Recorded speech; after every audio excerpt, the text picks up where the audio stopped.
70,000 लोग ऐसे हैं जो बगैर हिसाब जन्नत में जाएंगे, उनका कोई हिसाब नहीं होगा। अल्लाह अपने करम से उन्हें यूं ही जन्नत अता फरमाए।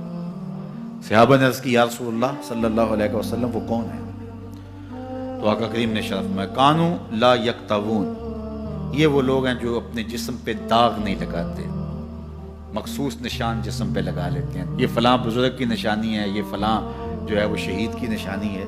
अल्लाह ने जब तुम्हें सालिमुल आज़ा पैदा किया है तो अपने बदन को तुम क्यों निशानी, उसने सारी निशानियां लगाई हैं, उसकी निशानियां इतनी पक्की हैं कि उस निशानियों में फर्क भी नहीं लगता ना।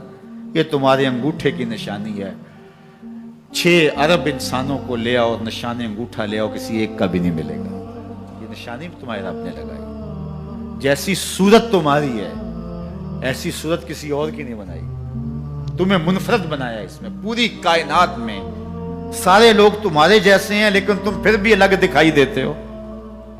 सबकी 2 आंखें, सबका नाक, सबके होंठ, सबका रंग मिलता जुलता, लेकिन सबकी शक्लें अलग हैं। ये जैद है, ये बकर है, ये अमर है, ये आस है, ये फला है। दूसरे वो वला यस्तरकून, और वो रुकिया नहीं करते।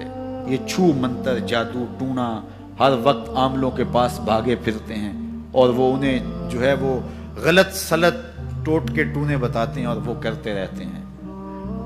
अजीब लोगों के नफ्सियात होते हैं, सवेर से लेकर शाम तक इसी चक्कर में रहते हैं और फिर सारी जिंदगी इन तवहुमात से निकल ही नहीं पाते।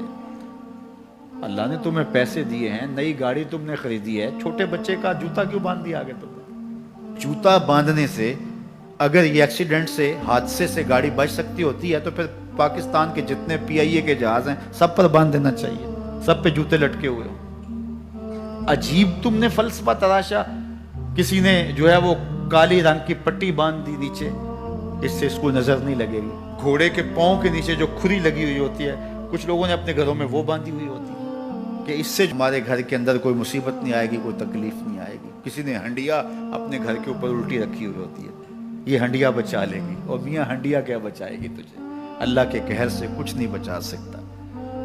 जब तुम्हारे ऊपर कोई मुसीबत नाज़िल होनी है तो कुछ नहीं बचा सकता। अगर बचना चाहते हो तो फिर अल्लाह से इस्तिग़फ़ार करो, अल्लाह ताला की तस्बीह करो, अल्लाह की तहलील करो, मेरे हुज़ूर पे दरूद पढ़ो, फिर देखना कि मुसीबतें टलती हैं या नहीं टलती। तो ये खामखा के रुकिए और ये आमिल लोग जो हैं इनका तो काम ही यही है। इनका काम चलता है लोग ज़ोफ़ुल इत्तिक़ादी में मुब्तला रहें और ये कह देते हैं कि आपके ख़ानदान में एक मनहूस औरत है, ये उसका किया हुआ है, तो कोई ना कोई मनहूस तो पहले ही उन्होंने तय कर रखी होती है, फ़ौरन ज़हन वहाँ जा क्लिक हो जाता है। उसका नून से नाम शुरू होता है, उसका काफ से नाम शुरू होता है, उसका जीम से नाम शुरू होता है, तो पूरे ख़ानदान में किसी का नाम काफ, नून या जीम से तो शुरू होता ही होगा।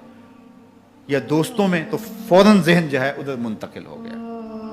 अब ये बाबा जी ने बता दिया है, हाँ हाँ हाँ उसने ये बात की थी, कुछ बातें याद आने लगी, उस काफ से शुरू होने वाले नाम के साथ नफरत पैदा हो गई। इस बाबे ने नफरत का कारोबार किया है।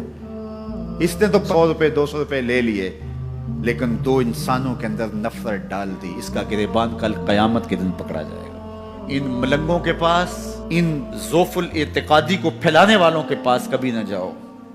तुम्हें मुसीबत पड़ी है, तुम्हें लग रहा है कि शायद मेरे ऊपर जादू है, तो पढ़ो ना सूरा बकरा, जादू जड़ से उखड़ जाएगा। 40 दिन अपने घर में सूरा बकरा पढ़ो, बरकत होगी। कहते हैं मौलवी साहब 40 दिन तो नहीं पढ़ी जा सकती, 2.5 पारे, हमें कोई तावीज़ ही कर दें। हम शॉर्टकट चाहते हैं ना, रोजाना सुबह 2.5 पारे सूरा बकरा पढ़े, ये तो हमसे नहीं पढ़ी जाएगी, तो आप कोई तावीज़ ही लिख दें। कारोबार में बरकत नहीं, मैं कहता हूँ पढ़ो ना सूरा वाक़या, 3 रुकू हैं, बरकत होगी। हम कहते हैं हमें तावीज़ मिलना चाहिए, बस वो हम गले में रख लें, बटुए में रख लें, पर्स में रख लें और हमारा काम हो जाए, हमें कुछ भी ना पढ़ना पड़े, हमें वुज़ू तक ना करना पड़े, नमाज ना पढ़नी पड़े और बरकत हो जाए। ऐसे बरकत तो नहीं आती। इसलिए छोड़ो इनकी जान, आओ कुरान मजीद पे आओ, आओ सजदों पे आओ, आओ दुआओं पे आओ। सहरी के वक्त उसकी रहमतें आवाज दे रही होती हैं, हल में मुस्तरज़िकुन, है कोई रिज़्क़ मांगने वाला, और तुम उस वक्त सोए हुए हो, सारे दिन ठोकरें खाते हो। आओ ना उस वक्त झोली फैला के, हाथ फैला के कहो मालिक तू झोलियां भर दे, तो फिर देखना कभी कमी नहीं आएगी।